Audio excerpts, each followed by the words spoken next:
it's not just about fueling for performance. It is about fueling for your life.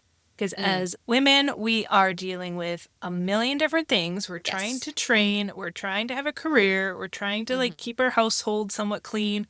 We're trying to raise kids and have babies. Like, there's a lot going on in our lives. So for me, it's like, yes, let's have you eating well so that we can bring out the best in you as an athlete, whether you're a runner, a cyclist, a triathlete, a cross-country skier, whatever you want to do.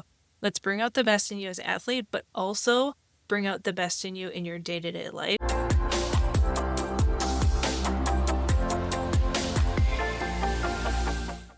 Hey fans, it's Lindsey Cortes, your host of the podcast, and my guest today is a fellow sports dietitian that I've known for a few years now, but this is her first time on the podcast, so I'm so excited for you to meet her. Alex Larson is a registered dietitian, endurance athlete, and founder of Alex Larson Nutrition. She specializes in helping runners, cyclists, and triathletes optimize their nutrition for peak performance, leaner body composition, and sustained energy, all while cultivating a positive relationship with food. As an Ironman finisher herself and mom of 3, Alex blends personal experience with professional expertise to deliver a science-backed, approachable strategy that works in the real world. Through her one-on-one coaching, Endurance Eats podcast, and her Instagram account, Alex inspires athletes to fuel confidently and reach their athletic goals with joy. You can find her at Alex Larson Nutrition on social media or at alexlarsonnutrition.com. In today's episode, we introduce you as listeners to just the sport of triathlon and Ironman, which she helps many of her endurance athletes with, and in talking about the nutrition priorities for this sport. We talk about the importance of the buffet on the bike, or essentially like all the fueling strategies and tactics of fueling on the bike portion of a triathlon and why that's important and the logistics behind it, which is really eye-opening because this is a sport, although I have run, biked, and swam, I've never done it all together at once. So it was great to get her practical and professional advice on fueling for this sport and the logistics that it really involves. We also touch on just the logistics of a female athlete participating in this sport and what that really looks like. And are male and female fueling needs different for a triathlon? We kind of segue into that conversation. And then we do a deep dive on sodium, fluid needs, hyponatremia. Can you have too much sodium in a sport, an event like this? And we drop a few products that we're interested in. I felt like there was a lot more, as there always is in these conversations, but head to alexlarsonnutrition.com if you would like to work with her one-on-one. If you're an Ironman or a triathlete, she's going to be so good in helping you create those fueling plans. So let's get into the conversation. Hi, Alex. Welcome to the show. Hi, Lindsey. Thanks for having me. This is going to be a fun one. I'm so excited. Me too. I feel like we're friends, but are we? Have we ever had a full-length conversation? Like a full conversation? I think you and I talked once on like a Zoom call just to get to know each other. Because we're both in private practice as dietitians and it can be a little lonely. And so it's nice for us to have a little community of dietitians. Yeah. And that's what I was thinking too. I'm like, I think I've maybe only had a full conversation with you, like maybe once, but I feel like I interact with you more. I feel like we're friends. I guess, like social media. For sure, Insta friends. And if we lived in the same town, we would totally be buds. We would, because you love endurance and athletes and carbs and making nutrition simple. And I have young kids like you do. Like we have a lot in common. Yes, that's what why don't we talk more, actually? So for all my listeners, Alex is a wonderful dietitian. We've given client recommendations to each other before. And it's like, oh man, I can't work with this client. Go see Alex. And you've been like, Lindsey, I can't work with this client. Can you? So it's been a really nice I think partnership. That's honestly why I first reached out to you. I was like, Lindsey, can we talk? Because I don't work with youth athletes and you specialize with young female athletes. And so I usually often will give your name as a referral. That's honestly, truly the second best thing about my job is one is working one-on-one and helping athletes, but then if I can refer them to a dietitian and get them the right fit of who they need to work with, that truly, I think, just gives me just as good of a feeling of doing It that. it does. I think knowing your boundaries is such a strength instead of thinking that you have all the answers and it's like know your boundaries and give them to somebody who does specialize there. And what you specialize in is the endurance athletes, but I like triathlons and Ironmans as well, which is, Yeah. I know you can work with all endurance, but those two sports get complicated from a nutrition and They training do. standpoint. Yeah. And I feel like triathletes are a unique breed. I talked to a couple other sports dietitians who are runners, and they're like, oh, yeah, when I work with triathletes, they're not my favorite. They're kind of weird. They're like really data driven. And I'm like, what? Those are like one of my favorites. They're like my people. And so it's funny how when you've done triathlon before, you kind of sip the Kool-Aid, and it's a very unique sport. And yeah, so that's like one of my favorite clients to work with. But because I have 3 kids now, I haven't been in triathlon for quite a while. And now I'm kind of getting into this gravel cycling deal. Oh, It's just yeah. very popular. So now that's the Kool-Aid I'm guzzling right now Yeah. is riding the bike trainer in my basement most days of the week and getting ready for some gravel races. Oh, that's really cool. Yeah, I was gonna start this podcast by asking you like how you got into triathlons and then Ironmans yourself. Because like so and just to kind of compare for somebody who isn't into this sport, like I'm I'm a runner. Well, I don't know. I do lots of things, but I like to identify as a runner. And then with running, I hop on the bike a lot because it's a great like Great it, cross it training. yeah, it's a great cross training. But to then like throw the swim in there and then also like to do all three in one race, I'm like, I don't have a desire to do that because the swim just throws me for a loop there. That's not like running or cycling at all. Yeah, it throws a lot of And people for a loop. They're like, "Oh, I can't swim," or "I'm not a great swimmer." I'm like, honestly, it's the shortest part of the whole race. So as long as you can like get through it and yeah. hop on the bike, you're good to go. But the the reason why I got into triathlon was actually because of swimming. So I broke my foot in college. I formerly was really into horseback riding and horse showing. And I was in a horseback riding accident. I smashed the crap out of my foot. Like I Ooh. had it was a very long recovery. And the orthopedic surgeon was actually like, "You're never gonna run again." And I was like, "Oh, Mm, okay, that's not great to hear." yeah. Um, but obviously I have run since then. Fast But forward. when I wasn't able to do much activity, I hit the pool at Hmm. the college and I was going to, and so twice a week I started swimming laps, and there was a couple other people that I knew that also swam laps, so it became this like social thing. So for 2 years in college, I swam laps most like probably 2-3 days a week, and Yeah. really got pretty good at swimming. And then when I graduated college, I was like, I want a goal in mind of something that I can do that's going to stay active. I can keep training in the pool. So I was like, there's this local triathlon. Like, let's do this. And I bought like a Yeah. 300 or maybe like $600 like hybrid bike. And my husband thought that was so expensive. Like, he was like, you Oh, spent yeah. how much on a bike? And nowadays, where I'm forking over like, it's like 5-6 grand for like a really nice bike. He's like Yeah. a little skewed now. And it's funny to look back when he was like complaining that I was like bought this new bike for 600 Yeah. bucks. So yeah, I doggy paddled the entire swim of that triathlon. I rode this hybrid bike around. It wasn't very good. I jogged through the run, but like totally hooked on the sport. And then when I started my career as a dietitian, I moved to a small little town that also had a local triathlon. So I was like, I've done a triathlon, let's do that. And then I just got, next thing I know, by 2014, I was doing Ironman Wisconsin. So I Wow. Yeah. went all in, and as with triathlon, it's certainly a race and a competition, but you often are just competing against yourself, trying to get Yeah. yourself faster and improving.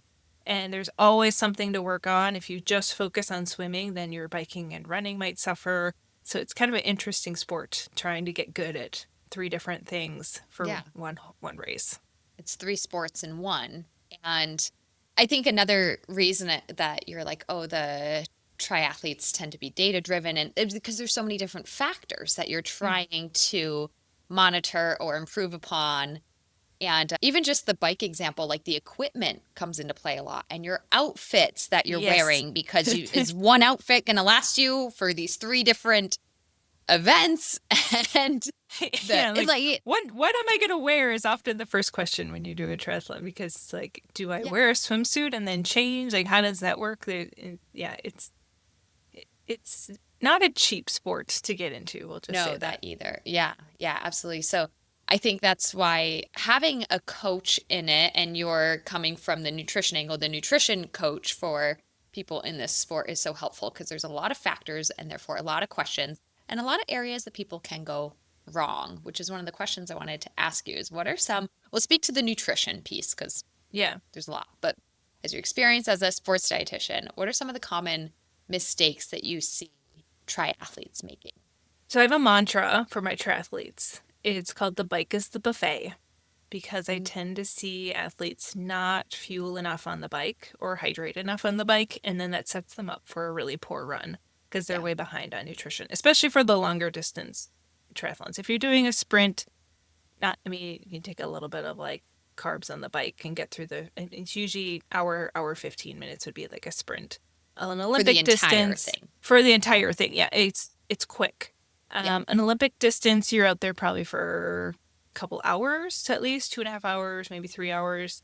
Then you're going to have to start incorporating some fuel. But again, you can kind of get away with it in those shorter Hmm. distance ones. Once you get to a 70.3 full Ironman distance, then it can make or break your race. Like, it can take you out pretty Oh, yeah. quickly. And so when I say the bike is the buffet, I'm telling my athletes, like, I need us practicing and training, getting your nutrition up to close to 90 grams of carb an hour, so that you can go into the run well fueled and not behind on nutrition, because it's really hard to catch back up in nutrition on the run, because at that Yeah. point your body's in a pretty stressed state after exercising all day long. Like, that's not the time to Yeah. try and catch up on things. So if we can stay on top of it on the bike, hence the bike is the buffet mantra, really practicing in training, getting all of their bottles in on time so that they don't get dehydrated, because a lot of these races can be pretty warm. Like, they're, by the time you Yeah. start the run, it's in the heat of the day, it's the middle of Yeah. the day, it's so hot. So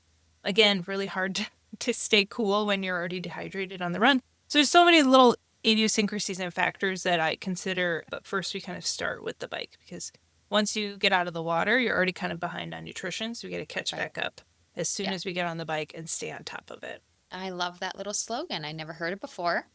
Yeah, I need to Alex make like a original. sticker and have people like put it on their bike so that Yes.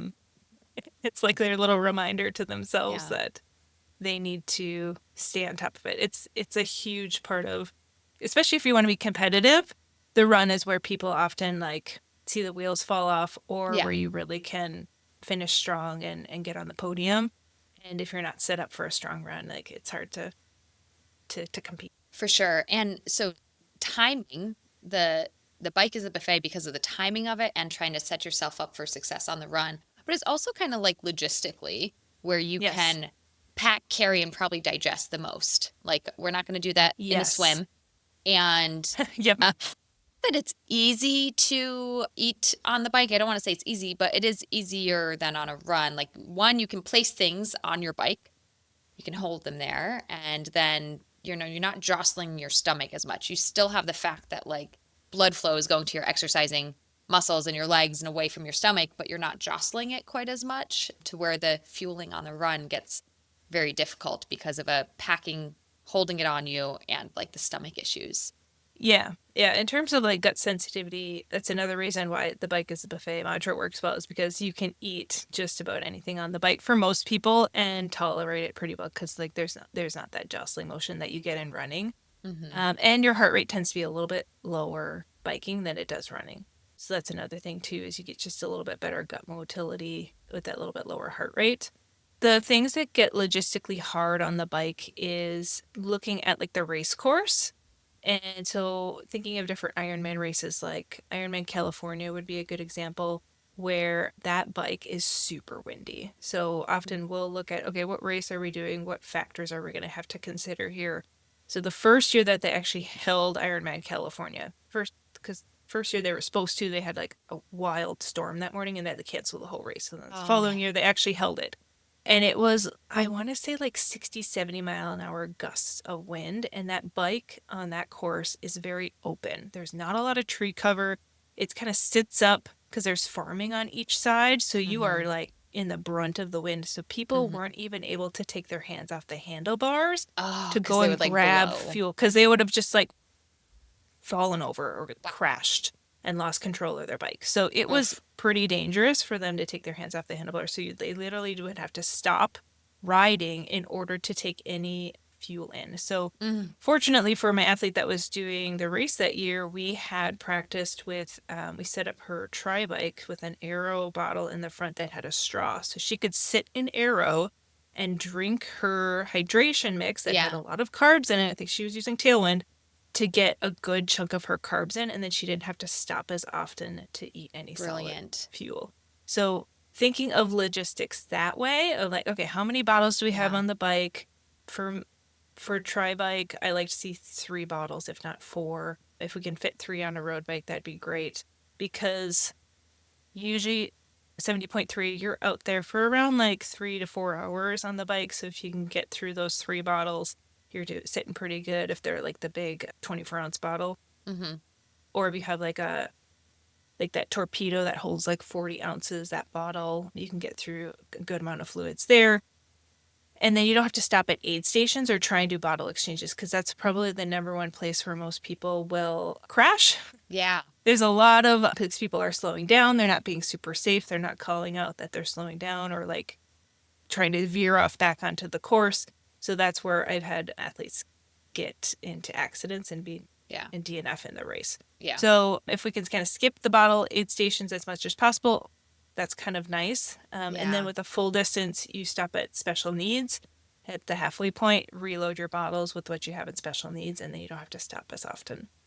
So Yeah. like logistically those are the things that I like to plan for athletes on the bike. Yeah. Thinking like, okay, what's our race course? Is it something like Ironman Wisconsin that's constantly up and down? You're not going to spend a ton of time in aero, so you're probably going to be able to grab things. Or like, is the race going to be really rainy? We've had Yeah. races where it has downpoured the entire day.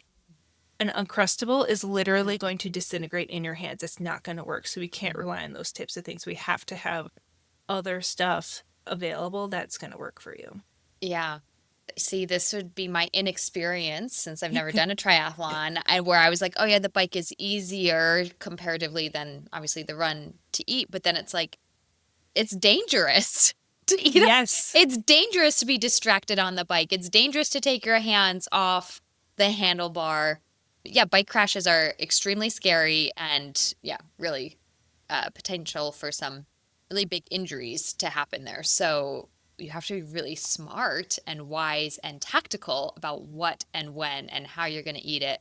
I wouldn't even have Mhm. thought that, oh, if it's a windy day, I'm not going to be safe enough to take my Yeah. hands off the Yeah, handlebar. absolutely. And so I need a straw and like things like that. Wouldn't even have thought of Yeah. that. Wow. Or a lot of athletes are training on the trainer, myself included, Mm-hmm. and they're doing it for multiple reasons. One, it's just convenient. Two, they're less on the road and less likely to get hit by a car. And Yeah. so, like, safety wise, they just feel more comfortable training on the trainer. But I'm like, no, I need you to get out and make sure that you feel really confident in your bike handling skills, that you can Yeah. grab your bottles, Yeah. grab your gels from your back pouches so that you can reach all that and still feel comfortable and safe on the bike. And so Yeah. just those logistic things are really important to being successful For on the sure. race course. Side conversation here, but I kind of feel bad for the sport of cycling because I feel like it is so dangerous to be out on the roads nowadays. Like, I don't know. I grew up in a small town and I used to actually go out on a road bike with my dad and we'd go out for I was a teenager, but I'd go out for a 15-mile ride with him, just for fun. And he used to do road cycling and generally in my small town we thought that was pretty safe. But now I've moved around the country quite a bit and I'm like, I would never ride my bike in this city. I would never ride my bike here. It's so dangerous. And then now even my dad back in our small town is like, it's too dangerous to ride his bike far. I just feel Yeah, that's bad. that's that's honestly how I feel as well. Yeah. And why I wanted to switch to gravel versus doing triathlon and having to be on the pavement all the Yeah. time. It's nice to be able to get out on the dirt roads that aren't as heavily trafficked. And Yeah. so, yeah, I've been out a couple times this spring when weather permitted. Just because northern Minnesota, I mean, it snowed the other day in the morning Yeah. and then it was 60 in the evening. So, like, it's just like weird spring weather right now.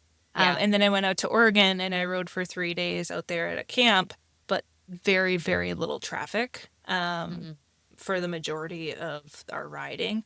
And we also had a couple guys on like dirt bikes that were like going ahead and had like traffic signs and helping like making sure that we were safe. That's nice. Yeah. So there, but I would 100% agree for Yeah. myself now with young kids. My husband and I both agree that he would make a terrible single parent. And so I need to do everything that I can To to stay stay alive. alive. Hmm. So I ride the trainer in the basement like Yeah. 95% of the time, which Yeah. coming back from Oregon when I had my first like hour ride, it was a hard workout. And I was like, ugh, I just want to go back to the mountains. But at the Yeah. same time, I'm like, this is where I'm safest and I can get in Yeah. my training and still watch my kids. And it's just the best of both worlds. But Yeah. I would love to get out more often, but it's just Yeah. like, I don't want to risk it. Like, Right. Right. I'll have very specific workouts where I will go out and on the dirt roads that are quieter. But for now, yeah, I 100% agree. And that's what a lot of Yeah. people do.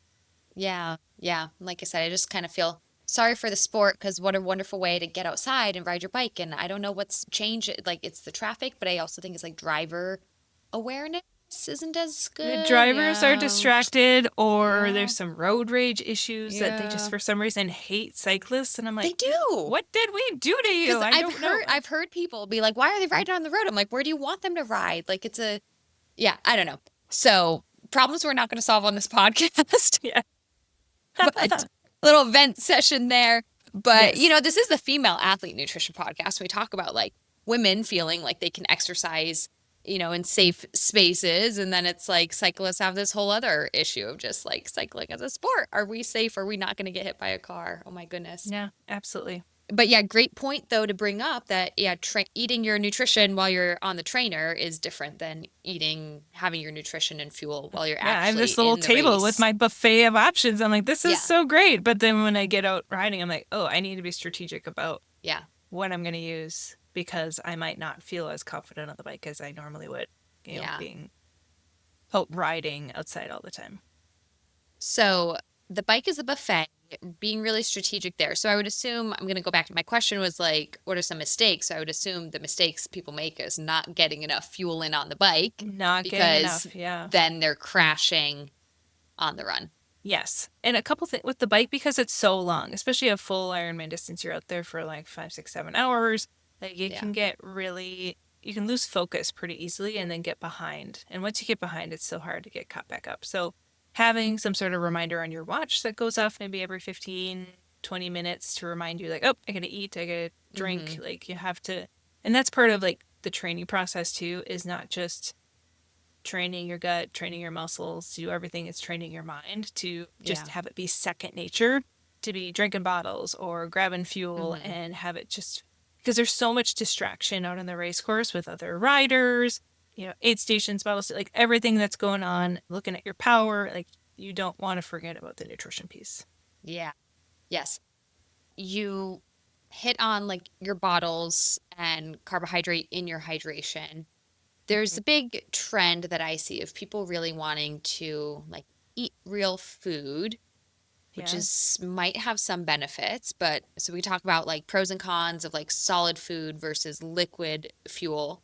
But another thing I'm hearing from you though too is like on race day, like take into consideration the factors like you were mentioning. Rain might mean we can't have an uncrustable. Wind might mean I can't take my hands off the handlebar to open a package. So there's logistical things, but what about like the actual nutritional difference of like solid versus liquid fuel?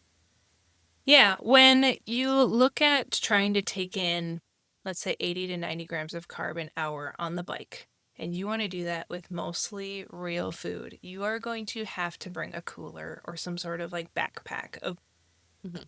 like to carry all of that on you. The great thing about real food is it offers a little bit different nutrition profile. It can give you a real morale boost when you're just like taking gels or sipping on sweet Mhm. fluids all day long. So I think it definitely has its place. But in terms of like just the sheer volume of food that you would have to take in order to get enough, just isn't really practical in my Mm-hmm. mind. And so I'm a huge fan of hydration mixes in the bottles for cyclists and triathletes because you're already having to carry fluids on you. You might as well add a bunch of carbs in there and electrolytes so that it can take up a pretty big chunk of your carb needs. And then Mm-hmm. you can supplement with some other sports fuels or some real food in addition to that. Mm-hmm. That's what I find is the easiest way to go about it in order for you to get enough carbs to meet your needs. But I think for me, a peanut butter and jelly and my special needs bag and Ironman Wisconsin was like it just was like I couldn't wait to have that Mm. sandwich. Like, and I didn't eat the whole thing, but I just like scarfed down as much as I could before I got back out on the bike. Yeah. Just to give that like, because you're out there all day, you're skipping meals. Like, it's nice to Yeah. have some food during Yeah. that process. The one thing I'd be careful though of is it has to be shelf stable. It has to be something that's not gonna like literally like give you foodborne illness. Mm-hmm. Don't be leaving a tuna melt or a like meat sandwich in your special needs bag that's going to sit out in the sun for 4 or 5 hours before you're Until you actually get going to eat there. it. Yeah. So thinking about that, like let's do stuff that's going to be safe I don't know, and like what else is there besides a PB&J? I didn't even think of anything. yeah, I mean you could do like pretzels, chips, Yeah. Oh, fig chips. bars, it's like the salty stuff. I've Yeah. had people that do like rice and they'll do like a soy sauce honey thing in with the rice, like those sticky balls. Because the soy sauce is so salty, it's almost like a preservative. Yeah. Um, that I would feel probably pretty comfortable with that sitting out in the sun. But anything like meat based, I'm like, no, no, no. How about like baked or roasted potatoes? I feel like I've heard of I've cyclists I and have done that triathletes doing before, that. and like I'll boil it in really salty water, and there's Mm-hmm. no wrapper to deal with, which is kind of nice. Mm-hmm. And then for those that have to eat gluten free, it's gluten free as well. And so Yeah. it doesn't offer a ton of carbs, but it does give you that different flavor Different profile flavor. and prevents that flavor fatigue because that flavor fatigue can hit hard in ultra distance race like an Because a lot of Ironman. the drinks, the carb drinks and the gels and the chews are always so sweet. They're pretty And sweet, so yeah. sometimes The like a plain Morton potato hydration, sounds good. yeah, the Morton hydration mix is not too bad. Mm-hmm. I've been really into Scratch's super high carb mix. It's not super sweet. It's got a little Mm-hmm. bit, I use the raspberry, so it's got a little tartness to it. Mm-hmm. And that one I can do for a few hours and I'm fine with that because it's pretty mellow. But some of the Yeah. other ones that are like drinking sugar water, I'm like, I cannot do that for all day long. No, no Yeah. way. Like it's just ugh, It's not my hard thing. and it's like you need the carbs, but yeah, that's where I think mixing the real, I'm calling it real food. I'm not trying to say that a carb drink isn't real food, but Yeah. the solid, Yeah. mixing Yeah. those things in Well, there, it switches it up. The flavor, the yeah. texture profile, all that. Yeah. I call it like real food or sports fuel products is how I There you kind go. of divide them up. Yeah. Yeah. Yeah. So just thinking about you, you've got some good resources on your website for female athlete nutrition. Are there any differences in the fueling needs that you might just, if you're working with a male client versus a female client? Yeah. I mean, I find there's not a huge difference between the two. I sometimes find with women, their gut tolerance might be a little bit less than a male athlete's just because they might be putting out a lot more power. And so we need to try and figure out ways to like get a little bit more fuel into the men. But otherwise, I don't see a ton of difference.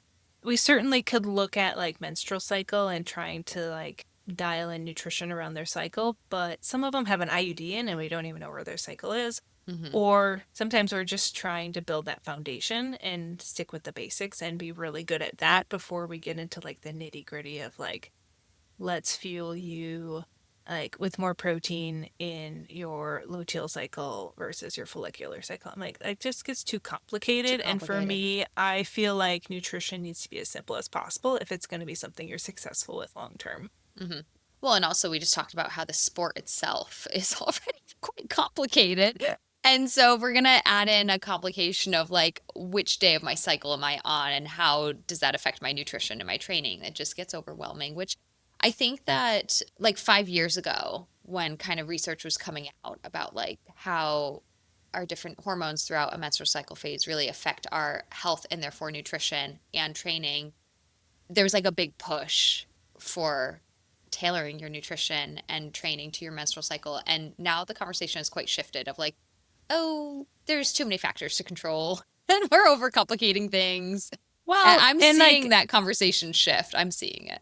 this, some of this, I was reading a Stacy Sims article a while ago, and I can't remember if the population was like older women in kind of that Yeah. perimenopausal, menopausal stage. And she was talking about like carb loading and how they had done some research and found that the carb loading didn't offer them any benefits, but they also found that they were like massively underfueled all the time. Yes. And so it Yeah. was like they were like women just do better well fueled. And so Yeah. like once they were better well fueled, then the carb loading actually was effective. And I'm like, this is wild to me that Yeah. like they're trying to study these women and they're not even eating well in their day to day in the Hmm. first place, and then not seeing the right results in like the specific study that they're looking at. So I'm like, yeah, let's just focus on fueling well day Fueling in and day well. off. You are going to see so much better results versus like trying to get into the nitty Yeah. gritty of like how you're fueling around your cycle.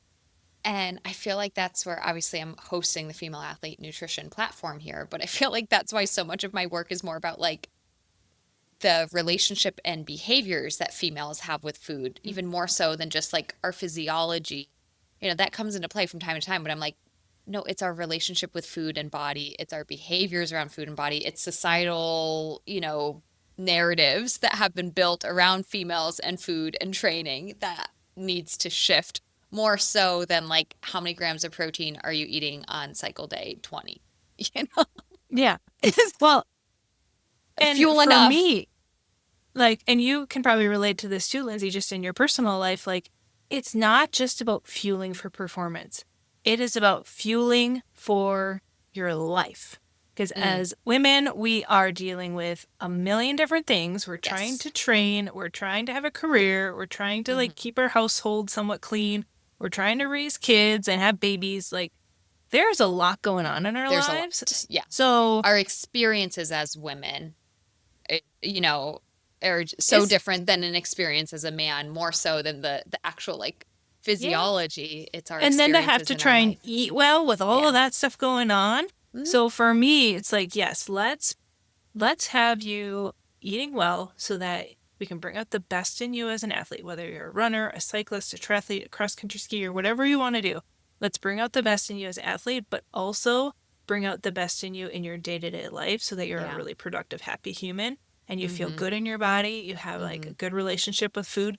All of those are so much more important than trying to look at like the menstrual cycle, like fueling Hmm. details. It's like, Hmm. no, let's go for the low-hanging fruit and get really good at that first. Yeah. Because that's just it, is a lot of women aren't good at it. We're not good at No. eating enough carbs. We're not good at eating enough. We're not good at eating enough carbs. We're not eating often enough throughout the day. We're Yeah. prioritizing other people over ourselves, Yep. whether it's We're our not children, getting a even if we're, consistent amount of protein. Like yeah, it's just we like don't get protein. We're eating goldfish off the floor sometimes. I ate a lot. I had almost half a Pop Tart this morning just because like my kids weren't eating part of theirs. So I'm like, I'll just eat this because I'm not. It's gonna be in half an hour at least till I get breakfast. So So this is yeah. so funny that you brought that up because I'm working in conjunction with somebody who's building this AI focused nutrition that I hope to share more about on this podcast soon because I think she's a brilliant young lady. So I've actually been logging my food just as an experience and to give her feedback on the app. And yeah, there's so many meals that I'm like half of a Nutri-Grain bar because it was in my toddler's lunch and he didn't finish it. Two Skittles or whatever. And by the way, I do feed my child vegetables and good protein as well. But Yes, we do. we do, but he loves Nutri-Grain bars. He calls it the bar with the jelly. Anyways, Anyways, I was just cracking up because I was also remembering back to when I first became a dietitian. I went to a nutrition conference, and at that time, as is a lot of the world, like nutrition was so focused on weight loss. And I remember this dietitian giving a presentation where she harped on a woman that the reason she wasn't losing weight is because she was not just eating her food, but she's eating all of her kid foods or the scrap foods or something like that. And I felt like my takeaway from that was how it was such a like a bad thing that she was, yeah, eating a handful of goldfish when that wasn't her designated snack. And then I was literally thinking about this yesterday as I snapped my picture of half of a Nutri-Grain bar that I ate after my breakfast. But I was like, actually, I need this Mhm. because if I don't have these extra bites of food, like I probably would be underfueled because the lunch that I prepared intending to eat, lo and behold, my toddler ate half of it on me. And I wasn't planning for that, Of right? course. Of Like they course. eat your food, or life got so busy and I was running around thing to thing to thing, and I didn't have the snack that I planned to eat. So I Do think, you want to know what I've done, Lindsay? This is really yeah, sad. Is I have put food in the microwave to reheat at dinner, and then I have forgotten about it, and then I gotcha. find it the next morning, Ooh, and I like literally thought I ate it. Like I was like, "Oh, why am I hungry? I had such a big dinner. I had all that stuff," and then I realized I didn't even eat it. I thought I wow. ate it, and that's how distracted I can get in the evenings, like at Yeah. mealtime, is that I will heat something up, thought I ate it, forgot about it in there, and then find it the Yeah. next morning. That and I have Wow. done that actually multiple times. I'm like, oh, this is kind of a problem. Like, Yeah, I need an it is. intervention. It is a problem. Right. So again, this is going back to, I think, just the life experiences that girls and women and just we have as the female sex that affect our nutrition and our health. And so those are Mhm. some differences that you might see for a woman training for an Ironman, which takes a massive amount of time. Does she have a full-time So much job? time. Is she taking care of Probably. her aging parents? Is she taking care of little toddlers? Those are the things that are affecting her nutrition, is like time for her time to prepare and eat and get that nutrition. Yeah. And then when you have a family, like, are you getting up at 4 a.m. to get your workout in before Hmm. you start the day? And it's like, okay, let's talk about sleep and having a good sleep routine. And Yeah. like, it's so much. So for me, it's when it comes to coaching an athlete, it's not just about like calories and protein and carbs. It's about, okay, how can we make this work and build the skills and strategies and tools for you to do this on your own and feel Yeah. really confident in your food decisions, not be second guessing it and not be worrying about it, like for you to feel your best Hmm. and have that available for you and to be able to do triathlon or cycling or running for as many years as you want to. Hmm. Hmm. So I want to shift topics here a little bit. I wanted to just dive into sodium needs a little more specifically. Yeah. Because as you get into endurance sports, that's where the sweat really accumulates. And now we're, Yes. losing massive amounts of sodium and some other electrolytes as well, magnesium, potassium, but sodium is the biggest mineral loss in your sweat. And that's where it becomes really important that, like we've talked about, okay, we need to eat food, calories, and carbohydrate. You mentioned drinking a lot, so we need to stay hydrated, but part of that hydration is also the electrolyte need. So I want to talk about both the importance of sodium and in some endurance races, this is where the concern of hyponatremia comes in, of like low Hmm. sodium intake, which often comes from people who it's necessarily that they didn't drink enough, but more so that maybe they were so focused on staying hydrated that they drank water and not enough sodium. So, okay, that was too many questions packed into one long slur. Let's start with the importance of sodium in a race like an Ironman. Yes. So as we sweat, we don't just lose fluids from our body and dehydrate, we also lose electrolytes. Mainly sodium, like you said, is the main one. And so when we are drinking just water back in and not replenishing those electrolyte losses, that hyponatremia is low sodium blood plasma levels and it can take you out of the race. It can be very dangerous. If it gets to the point you can end up in the hospital, and people have also like died from it. It's when it's so severe. So for athletes, what's interesting about electrolyte losses is it varies greatly from athlete to Yeah. athlete. Like we see some athletes that might only lose like let's say 500 600 milligrams of sodium per liter of sweat, all the way up to myself is one of the really high salty sweaters. I actually, through Precision Hydration, they have you can do a sweat test with them and they can give you an idea of like at your max sweat rate, well, how much are you losing in sodium? And for me, it was around 1700 milligrams of sodium per liter of sweat. Yeah. Super sweaty or super Yeah. salty sweat. Salty. And I think it could go up to like a little over 2000, 2200 is probably the max that they've seen. And I have had one particular ultra runner who was like super high, like in that 2,200 milligrams of sodium per liter of sweat. And when they go by per liter of sweat, because on average, athletes will lose around a liter of sweat per hour. Mm-hmm. It'll kind of vary depending on like temperature, humidity, fitness level. And some people are just naturally like a really like heavy sweaters versus some people just don't sweat a lot. So there's some genetics played in there as well. But on average, it's around a liter. You can certainly do an at-home sweat test where you kind of figure out, okay, how much sweat am I losing per hour? Kind of see in cool weather what it is. What is it in hot weather? What is it in really humid weather? I've had some athletes that lose almost close to like 2 liters of sweat an hour in the really like warm conditions. Yeah. And so in that case, like we are working very heavily on making sure that we dial in that hydration because it will take them out of the race. It'll end up in the med tent and that gets to be a safety thing. So you could certainly go through like Precision Hydration, do their sweat test. There's test locations. You can go to their website. Or we've used Level N, where it's a little patch test kit. Yeah, I've heard of that one. Where you follow the instructions, you send your thing back in, and then they test it and they give you an idea of how much you're losing. And that one's pretty good too. We've seen pretty comparable results to the Precision Hydration one. There's some sensor products out there.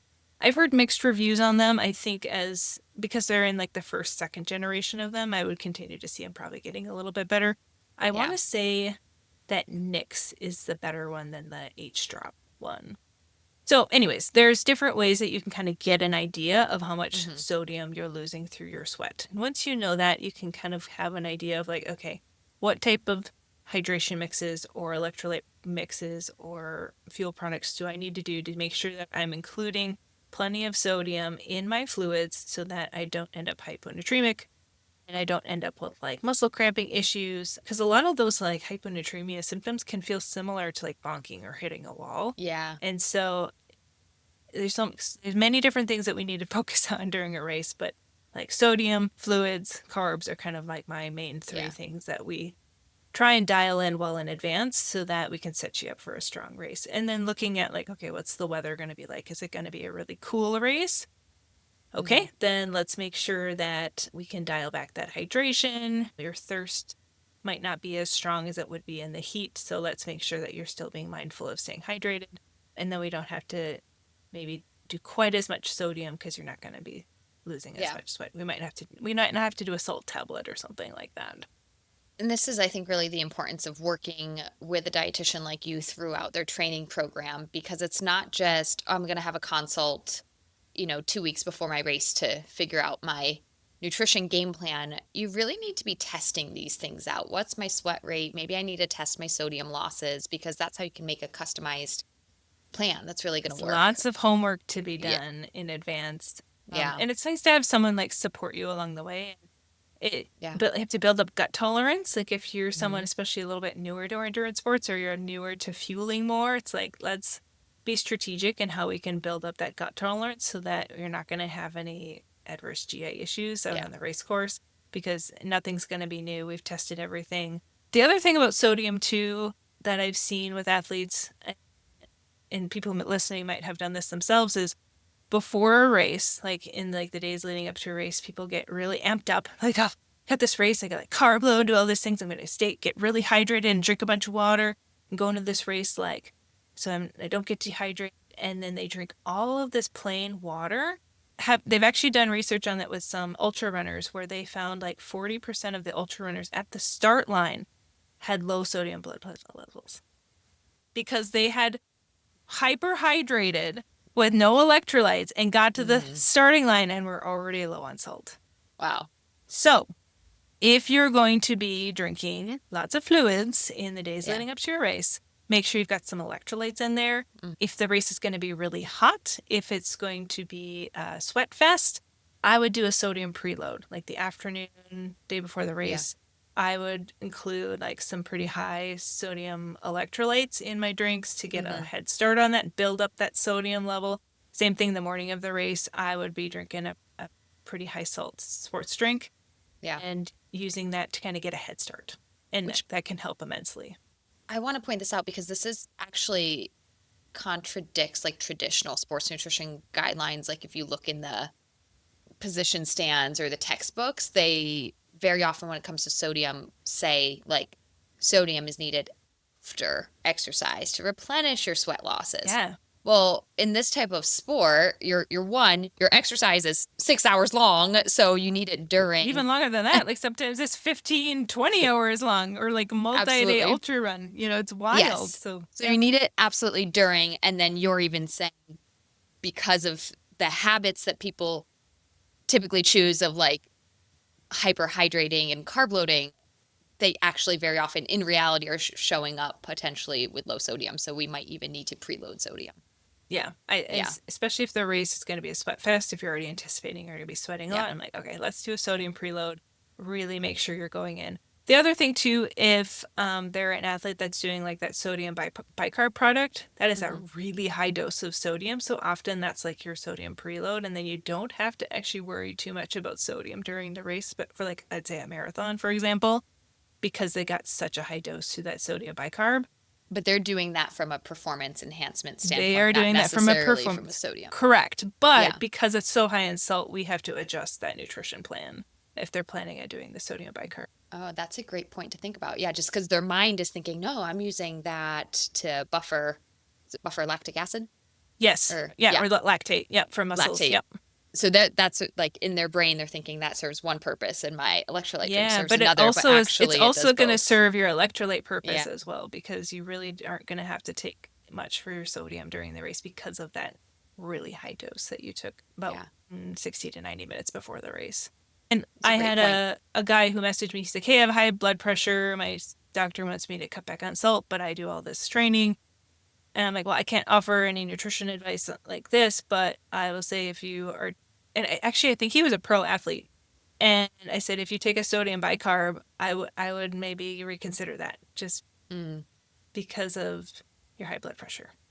Yeah. Which I thought was interesting. He was a pro athlete and high blood pressure. That you don't see that too often, but you don't see it too often, but there's other reasons for high blood pressure. Yeah, like genetics, right? Genetics and stress. So that's That was my thought too. But I was like, I can't offer any advice, especially like I don't know your health history or anything. Right, you weren't but I was like, you weren't providing MNT. I was like, you should work one-on-one with the dietitian. But my one thought too is sodium bicarb. If you are taking that as a pro athlete, you might want to reconsider just because it is. It's like what 3, 4, 5,000 milligrams of salt in it. It's a lot. It's kind of, I don't know if this is just me, my world, but I feel like it's kind of having a resurgence as a ergogenic aid. Has it it's always been around, but I feel like I learned about it and knew some people who took it, and then I didn't hear about it. Morton brought out a product, and Morton's very popular. Maybe that's why. I think honestly it's because of Morton, but because they've figured out a way to reduce the likelihood of GI distress, because that's why people stopped using it, because the GI distress. Yes, because it's literally setting your stomach up to be like a volcano, and you don't want that. So people stopped using it, and now people are using it now again. Morton's kind of figured out a way to reduce that GI issue, and so they're coming back to it. Okay, that's why there's a resurgence in people using it, because it's not negatively affecting them so much.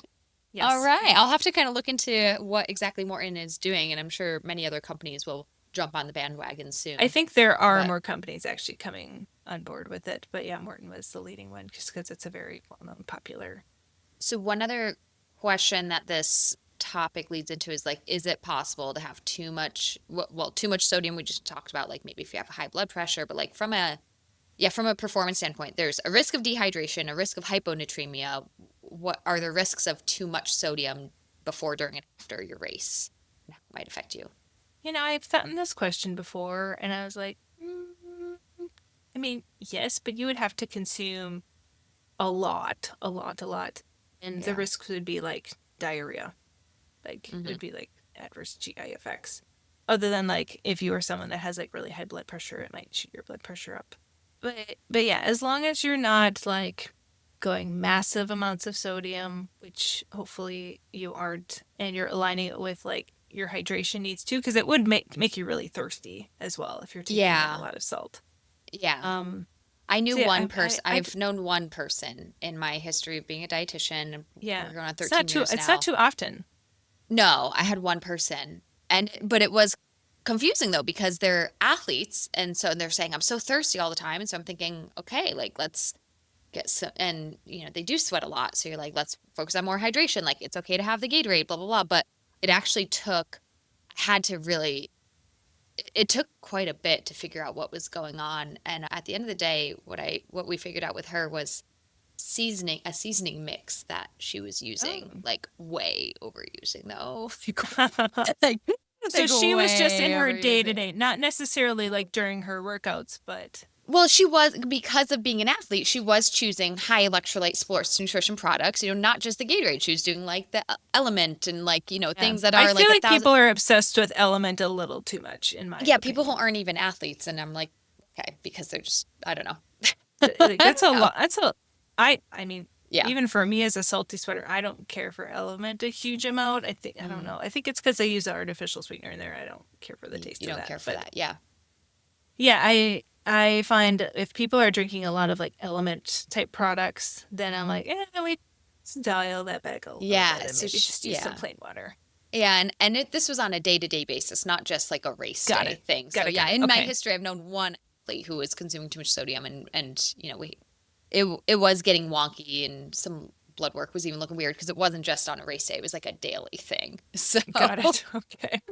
yeah, but yeah, just so you're not. I guess my question to you is, even in endurance races, you're really not seeing that too much I of people usually consuming see too them much. not getting enough electrolytes, then I see them getting too much. But Yeah, it helps when we understand like how much electrolytes they are losing. So if we are yeah, seeing some chronic cramping issues, if we are seeing just we've had some athletes where we got them fueling better and they're still not quite feeling super hmm great. And we're like, I wonder if this is an electrolyte thing. And then we'll have hmm their electrolyte tested. And then it was like wild hmm amounts of sodium they were losing in their sweats. And hmm we're like, oh, okay, yeah, we need to bump this sodium up here a yeah, ton.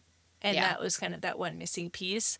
And I've had some athletes where I'm like, let's just get checked just because they maybe live in like San Francisco and they had a test site there yeah, and just to go get checked and it was like 700 milligrams per liter. I'm like, oh, you're like below average. Like this actually makes things a lot easier because we yeah, don't have to worry about trying to figure out ways to get huge amounts of sodium yeah. in your Ironman race. So Yeah. like that, it's just helpful information to know because once you know, then we can work with it. If we're kind of shooting in the dark and guessing, we can probably get close or have like hmm an idea of like, okay, when your sweat dries on your clothes, is there like a white stain there? Or when your That's your sweat dries on salt. your face, do you have like crystals on there everywhere? Okay, well, we might, Yeah. some people are like, yeah, my whole shirt's like white by the time I Yeah. get done with my race. I'm like, Crazy. oh, that's a lot of salt. Do you know So what makes these? Is those this are just usually like, indicators.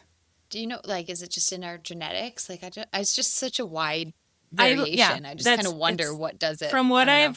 I've heard from like the experts at because Precision has like some sports scientists that I've talked with a hmm number of times, and they're like, yeah, it's mainly genetic. We hmm might see that electrolyte loss fluctuate like plus or minus 10%, but for hmm the most part, like I was shocked because I was at a sports nutrition conference and they were doing testing. I was like, yeah, let's trust my sweat. And then they're like, okay, what do you think it is? Do you think you're like average, below, above? I'm like, probably like below average. And they're like, actually, you're really high. But then I like Yeah. reflected back on my triathlon career and I was like, I would always kind of cramp a little bit on the run. I thought it was Yeah. just like calf fatigue or something. But now I'm like, damn it, I wonder if it was an Yeah. electrolyte thing. So it's just funny how hindsight is 2020 when it comes to that stuff. Yeah, for sure. So interesting. I agree with you when like your fueling's good, your sleeping's good, your carb is good. Like what's a missing piece? Dig into that hydration electrolyte. I realized that for myself as an athlete. I grew up in Massachusetts, and then when I moved to Florida when I moved to Florida is also when I started endurance training. And those two things combined was like, holy moly, electrolyte need and hydration need is on a whole different level than I ever thought. And then interestingly too, I lived in Florida for 9 years before I moved to Texas where I live now. And then in Texas is where I explored trail running. And Texas heat is different than Florida heat. And like it was a whole new ball game of like the electrolyte piece of like, I need lots of electrolytes. And I think one other thing just to like end this conversation is there are some super high electrolyte products out there, like we just mentioned a few, but then like I see a lot of athletes that, oh yeah, I have my electrolyte drink. And it's like, oh, it's only like 250 milligrams of sodium. Like, that's really not, like, just the idea that you check the box of an electrolyte drink might not be enough sodium after Yeah. a long ride, I a like long run. I like a liquid IV. Those are like actually one of my favorites. Like That's I like think they taste 500, right? great. Per serving. They've got about 500. Yeah. So like for like your more average salty sweater, like I think Yeah. I do like the liquid IV. And And their I do like formula, Scratch. Like if you're wanting some carb mix too, Scratch has yeah. got some good. Or Tailwind both have a similar sodium amount. Liquid IV's formula started as like really from like an oral rehydration standpoint, from like more of a medical background of like, okay, when people come to a hospital really dehydrated, this is what they need. And then they started kind of tapping into that athletic market. And I think that's not that the other companies are doing it wrong by any means, but I just think their journey as a company makes sense because they're going back to like what works in clinical practice too. So Yeah. Well, they do have a sugar-free option. They kind of are promoting that right now, but I like that they have a little bit of sugar in they do so. their Yeah. original formula because Yeah. the research shows if you have, I think it's like 6% sugar solution or glucose solution in your hydration, in your fluids, that you actually will rehydrate faster and better. And so it's like everyone's like, no, I don't want the sugar in there. I'm like, no, you need that little bit of It sugar helps. with the salt and the fluids and actually to get yourself to really rehydrate Yeah. in the most effective way. Yeah. Very cool. Well, I'm late for my next call, so I have to wrap this up. Oh, sure. Okay. We could talk all day. Well, like 10 minutes ago, I was like, end this conversation, and then I kept it going. I'm sorry. But I have a few fun questions. Let's rapid fire them. Ready? Okay. If there's one All food right. you could eat every single day for the rest of your life and never get sick of it, what would it be? Pancakes and syrup. That's my favorite. So I love good. pancakes. It's like my signature food. Yeah, you've made a few funny reels about pancakes and syrup on Instagram. So go check out Alex Larson Nutrition on Instagram. I'll include your handle because you've got some good content. What's your favorite sport to participate in?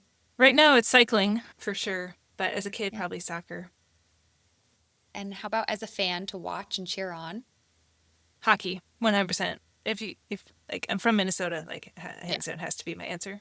Yes, it has to. And if there's a female athlete out there that you think is inspiring and a role model, who would that be and why? My gosh, there's so many right now. I'm like really loving Alona Maher, the rugby player. I think she's just the coolest. But I've been following Gwen Jorgensen since like her early days as a triathlete. She's from the Midwest, Wisconsin originally, so she's definitely top of my list. I just love everything about her, and she eats like it's her job, and her husband takes really good care of her. And yeah, she's one of my favorites. Yes, amazing to Gwen and Alona and Alex. Thank you so much. We will include all your handles in the show notes. Go check out the Eat for Endurance podcast. Go on your website or Instagram if you need help, especially for triathlons and Ironmans, but other endurance athletes welcome as well because you're just a wealth of knowledge and support for these athletes. So thank you so much. Thanks, Lindsay. Thanks so much for listening, and I really hope you enjoyed that episode. Please help spread the message of empowering female athletes to be fierce, fit, and fueled by giving this podcast a 5-star review and leaving a comment. You can also help more female athletes by sending this episode to a friend. Head to lindseycortes.com for more resources, information, more episodes, ways to work together, downloadable guides, and ebooks. And if you're interested in becoming a guest on the show or have a guest suggestion, head to lindseycortes.com/podcast, and there's a form for you to fill out to get on the show. Hey, there's more resources on my YouTube channel, Female Athlete Nutrition, Instagram at female.athlete.nutrition, and private Facebook group, Female Athlete Nutrition. I think you get the point. I'm here to support female athletes by fueling better and becoming fierce, fit, and fueled. Most importantly, if you need help, reach out. Thank you for listening, and I'll see you in the next show.